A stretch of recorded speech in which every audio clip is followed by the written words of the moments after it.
Welcome to this session. I am so excited to take you through this experience because profit leaks happen in your personal budget as much as they happen in your business budget. And there's a few myths around building wealth that I want to cover today. So, one of the biggest questions people ask around money is where exactly is all your money going?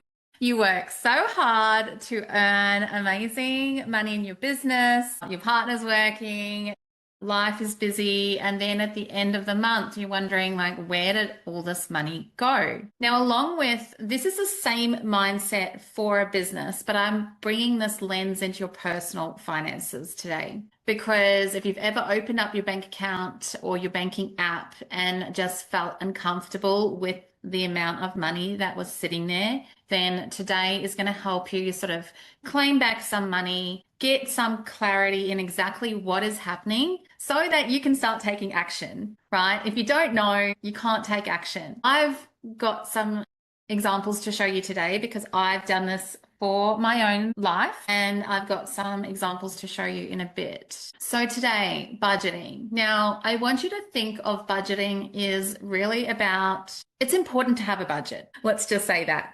So inside Money University, this is about you getting confident with your money, as simple as having a personal budget.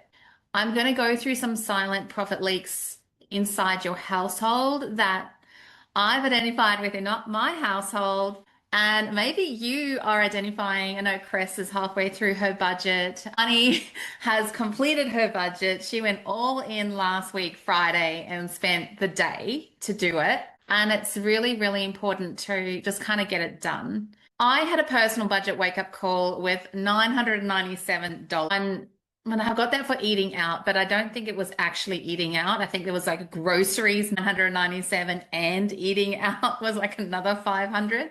And it just made me think about, wow, there are smarter ways to be more savvy with the money that you do earn. And then there's also, I want you to understand the budget template that I've created is not just any standard budget template. It's actually got a few more things inside it that other budgets don't have. And so I'm going to break down what they are so you can understand why you're doing different things. And then today we're also going to go through how to understand what your budget has been trying to say to you all along.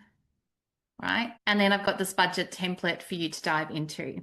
Even though there's nothing really wrong there, it's just maybe the bank accounts are set up in a funky way. Maybe you've got multiple accounts with small balances in there. If you followed like the Barefoot Investor, you've got all these like accounts everywhere, right? Which doesn't really help with clarity because you think you're budgeting by putting money in different accounts, but are you really controlling your spending? I want to help you simplify it by thinking about creating a joint account for you and your partner to pay for the joint expenses. I think this is super key. Still having your private accounts. I would never say or recommend anyone give up their financial control to anyone else. So the idea with this is once you know what your household budget is, then you can actually allocate your agreed budget to that account.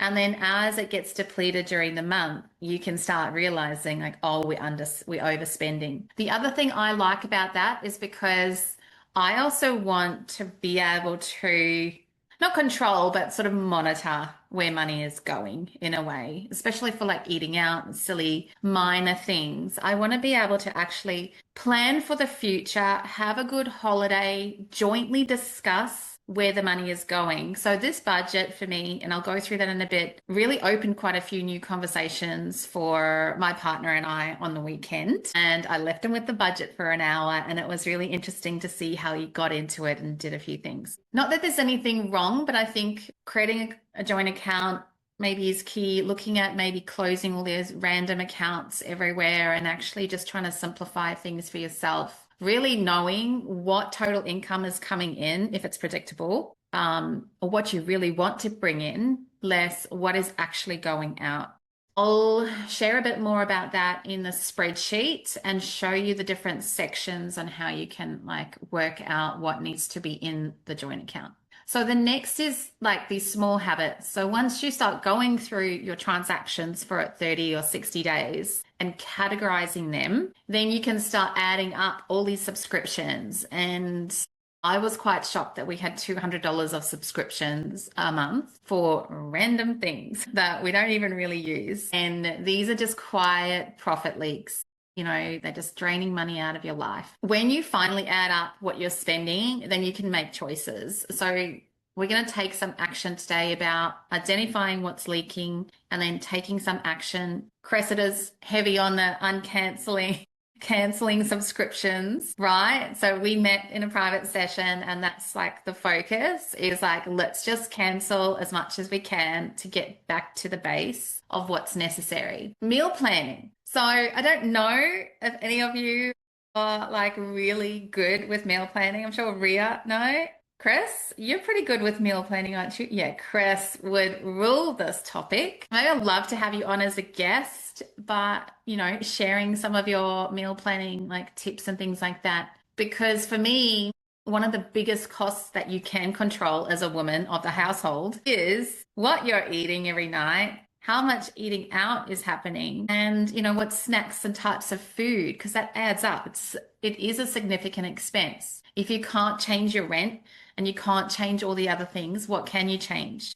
What you're eating. So I really took that on board this week and I'll share with you a bit more about what I've done there. Small changes to get everyone on board. And then this structure. So this budget that I go through, it's got cash flow visibility. So you can see the total income and the total expenses and the net cash. Okay. So you will see your cash flow visibility. It's also got future planning in it. So there's some columns on the right of your total, which are for you to start planning ahead. So maybe next month and the next month and the next month. So it's like a 3-month forecast plan. So think of the cash flow mirror spreadsheet, which we've done for your business, which is planning 90 days ahead of it, business income and expenses.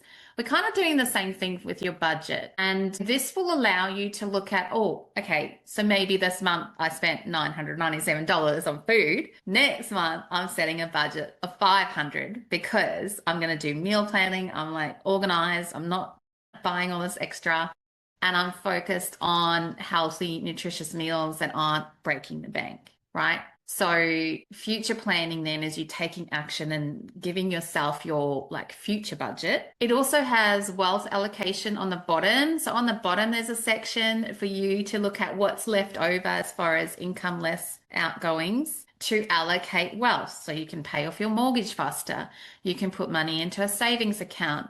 And you can start moving that money to where it makes sense for your household. And then finally, obviously, profit leak detection. Because it's so detailed and you can customize it as well, you'll be able to start identifying where the biggest amounts and leaks are happening. And I did this. I sat down with the budget. I started, so there's a traffic lights column. So let me share the screen and we will go through that in a second. But there's also traffic light columns. So what I did was when I went through the budget, if something was a profit leak, I made it red, right?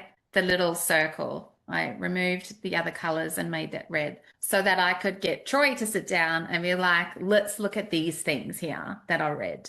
And let's like dive into and open the transactions and see what is actually happening. So it's got a bit of a traffic light in there too. All right. So basically this module will be in school and it's there for you. You've got your template, you've got some slides, I've got some checklists, and we're going to go through some of the stuff today. And basically every month we'll revisit the same topic and just dive a bit deeper into different areas for you. And I must say that once you've done your budget once, it's easier to maintain it.